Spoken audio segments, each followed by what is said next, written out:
আসসালামু আলাইকুম সুপ্রিয় দর্শক, আজকের পর্বে শেয়ার করছি মটরশুঁটি দিয়ে পোলাও রান্নার রেসিপি। পোলাওটা হবে একদম সাদা ধবধবে ঝরঝরে এবং একদম পারফেক্ট। আমরা কিন্তু অনেকেই অনেক কঠিন কঠিন রান্না করতে পারি, কিন্তু দেখা যায় পোলাও রান্না করতে গেলেই পোলাওটা হয় নরম হয়ে যায়, না হয় দেখা যায় পোলাওটা শক্ত রয়ে যায়, পারফেক্ট হয় না। আজকে আমি আপনাদের সাথে একদম পারফেক্ট রেসিপিতেই পোলাওটা রান্না শেয়ার করার চেষ্টা করছি। যারা নতুন রাঁধুনি আছেন অথবা ব্যাচেলার ভাইরা আছেন তাদের জন্য কিন্তু অনেক বেশি উপকারে আসবে। আশা করছি আজকের রেসিপিও আপনাদের ভালো লাগবে। তো চলুন মূল রেসিপি দেখে নেওয়া যাক। চুলায় প্যান বসিয়ে এর মাঝে 4 টেবিল চামচ পরিমাণ সয়াবিন তেল দিয়েছি। এবার দিয়ে দিচ্ছি 2 টুকরা দারুচিনি, 2টা তেজপাতা এভাবে ছিঁড়ে, আর দিয়ে দিচ্ছি 2টা এলাচ এভাবে মুখটা ভেঙে। এখন আমি এই মশলাটাকে একটু ভেজে নিচ্ছি। কিছু সময় ভেজে নেওয়ার পরে এর মাঝে দিয়ে দিচ্ছি মিডিয়াম সাইজের 2টা পেঁয়াজ কুচি। চুলার আঁচ মিডিয়ামে রেখে এ পর্যায়ে আমি পেঁয়াজটাকে হালকা গোল্ডেন ব্রাউন করে ভেজে নেব। পেঁয়াজটা খুব বেশি ভাজতে যাবে না, তবে কিন্তু পোলাও একদম সাদা ধবধবে হবে না। যদি বেশি কালার করে ফেলেন বা পেঁয়াজটা পুড়ে ফেলেন তবে কিন্তু পোলাওয়ের কালার সুন্দর হবে না। যখন এরকম হালকা গোল্ডেন ব্রাউন কালার এসেছে এ পর্যায়ে আমি এর মাঝে দিয়ে দিচ্ছি পোলাওয়ের চাল।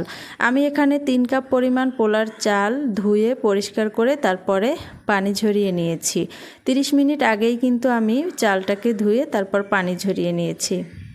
এবার আমি চালগুলোকে সুন্দরভাবে ভেজে নিচ্ছি। এবার কিন্তু চুলার আঁচটা মিডিয়াম হাই হিটে রেখে আমি চালটাকে ভেজে নিচ্ছি। এ পর্যায়ে এর মাঝে দিয়ে দিয়েছি 1 চা চামচ পরিমাণ আদা বাটা দিয়ে আমি আবারও অনবরত নেড়েচেড়ে ভেজে নিচ্ছি। আর চালটা যখন এরকম ঝরঝরে হয়ে যাবে এ পর্যায়ে বুঝতে হবে যে একদম পারফেক্টভাবে পোলাও চালটা ভেজে নেওয়া হয়ে গেছে। এখন এর মাঝে দিয়ে দিচ্ছি লবণ।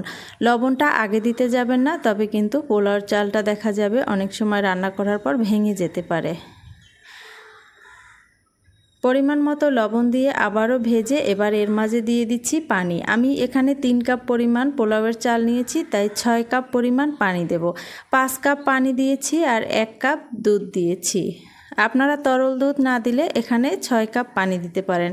আমি 5 কাপ পানি দিয়েছি আর 1 কাপ দুধ দিয়েছি, মোট 6 কাপ। এবার আমি চুলার আঁচ হাই হিটে রেখে জাল করে নেব। আর এখানে দিয়েছি 4-5টা কাঁচামরিচ, 1 চা চামচ চিনি। চিনিটা দিলে কিন্তু পোলাওয়ের স্বাদটা আরও বেশি ভালো আসে। একটু নেড়েচেড়ে ঢাকনা দিয়ে ঢেকে চুলার আঁচ হাই হিটে রেখে পানিটা শুকিয়ে যাওয়া পর্যন্ত অপেক্ষা করব। যখন পানিটা চালের সমান সমান চলে এসেছে এ পর্যায়ে ঢাকনাটা তুলে নিচ্ছি। ঢাকনাটা তুলে এর মাঝে দিয়ে দিচ্ছি আমি 1/2 কাপ পরিমাণ গাজর কুচি।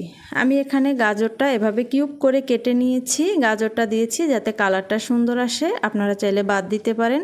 দিয়ে দিয়েছি 1/2 কাপ পরিমাণ মটরশুঁটি। এবার আমি এর মাঝে দিয়ে দিচ্ছি কিছু কিশমিশ, এটাও অপশনাল, আপনারা চাইলে বাদ দিতে পারেন। এবার আলতো হাতে একটু নেড়ে নিচ্ছি। তো আলতো হাতে নেড়ে সবগুলো সুন্দরভাবে চালের সাথে মিশিয়ে দিয়েছি। এখন আমি ঢাকনা দিয়ে ঢেকে দিচ্ছি আর চুলাটা একদম অফ করে তারপরে চুলার উপরে আমি 20 মিনিটের জন্য প্যানটা রেখে দিচ্ছি। যদি গ্যাসের চুলা হয় তবে অবশ্যই চুলার আঁচ একদম লো করে প্যানের নিচে একটি তাওয়া দিয়ে তারপরে রেখে দিবেন। তো দেখুন 20 মিনিট পরে ফিরে এলাম আর পোলাওটা কিন্তু খুব সুন্দরভাবে একদম ঝরঝরা হয়েছে। এটা কিন্তু আপনারা দেখেই বুঝতে পারছেন। আর পোলাওটা কতটা সাদা ধবধবে হয়েছে সেটাও কিন্তু দেখে বুঝতে পারছেন। একটু নেড়েচেড়ে এখন আমি এর মাঝে দিয়ে দিচ্ছি 1 চা চামচ পরিমাণ ঘি।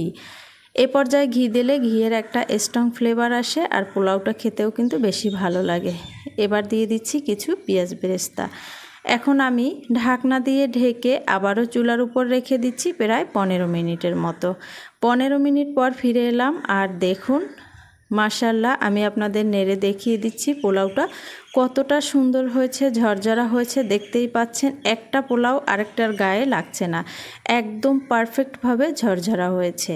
এবার আমি আপনাদের পরিবেশন করে দেখিয়ে দিচ্ছি।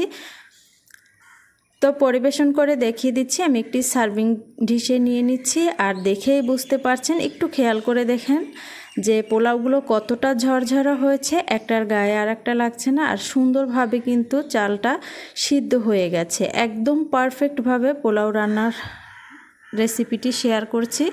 আশা করছি আপনাদের ভালো লেগেছে। ভালো লাগলে অবশ্যই কিন্তু একদম পারফেক্টভাবে পোলাও রান্নাটা ট্রাই করতে পারেন। রেসিপির প্রতিটি টিপস ফলো করে যদি আপনারা বাসায় ট্রাই করেন, আশা করছি আপনাদের পোলাও হবে একদম পারফেক্ট। ভিডিও ভালো লাগলে অবশ্যই কিন্তু লাইক কমেন্ট করতে ভুলবেন না। সবাই ভালো থাকবেন, সুস্থ থাকবেন। আজকের মতো এখানেই বিদায় নিচ্ছি। আল্লাহ হাফেজ।